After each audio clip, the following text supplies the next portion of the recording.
Love, in a world full of ako yung nauna pero hindi ang wakas, here we are, my love, to finally say that mula noon hanggang ngayon, ikaw at ako. I fell in love with you when I was 16. You are my first love and my first heartbreak. I never thought that after 12 years being separated, you will end up being my first and last love. Do not worry, my love, because I will not give you up this time. I promise to love you, to cherish you, to make you my number one priority, and to always choose you, even on those days that you are hard to love. I promise to love your two beautiful daughters, Yuri and Gab, and care for them as my own. Love, I am far away from being perfect, but with you by my side, I know that I can be myself and be a better version of me. Love, I won't promise you forever, but instead, I promise you that starting today until I die, I will always love you for better or for worse.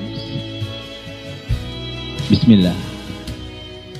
I never thought that this day would come. But yes, it's true. 14 years ago, since we broke up, we go on our separate ways. Almost 2 years now, walang communication. Pero nung nagka-problema ako sa Manila, love, wala akong ibang maisip na taong handang makinig yung pahingaan ng mga problema ko. Kundi ikaw lang, kasi ever since ikaw lang yung taong handang makinig at mas nakakakilala sa akin bukod sa parents ko.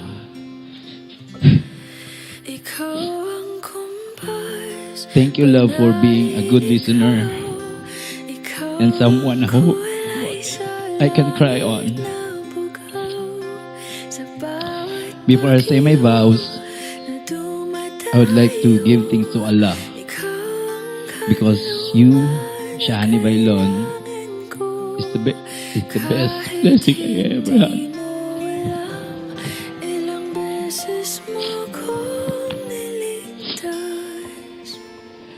Ma, Pa,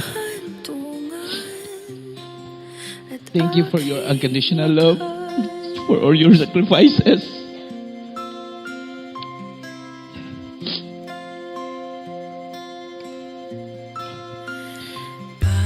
To give a comfortable life, and I will always proud to call you my parents.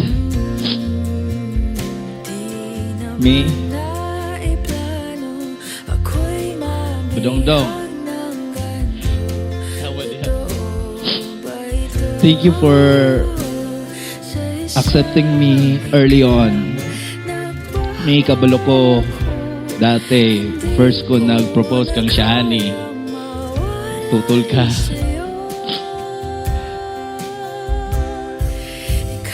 Kasi hindi dahil di mo gusto na ikasal ang prinsesa mo, kundi takot ka. Takot ka kasi ang babata pa namin.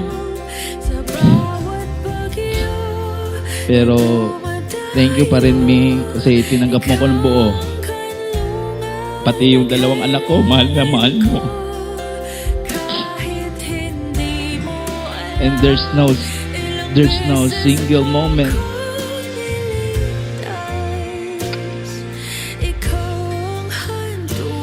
na you made us feel na unwelcome. Thank you for giving a chance to prove how much I'm willing to do to your daughter. I vow to you and to Allah that I will take care and protect your daughter with all my life. In love, as a partner, I promise to you that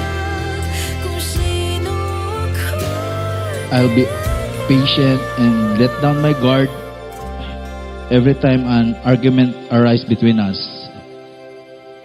I will be there to comfort you when work and life is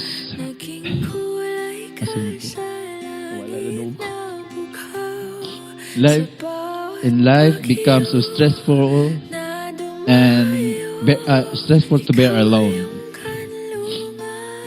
I'll be your personal doctor and nurse /nurse 24/7 when you feel unwell, and I promise to nurture your dream and to help you reach them and celebrate with you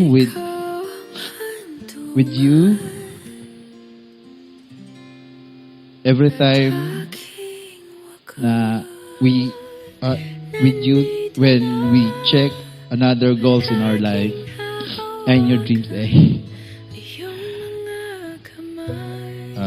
As a husband, I vow to you to be the best leader to you and to our family. Ay, someday leader, no? And promise to love you loyally for as long as I live. I love you. Hanggang ngayon,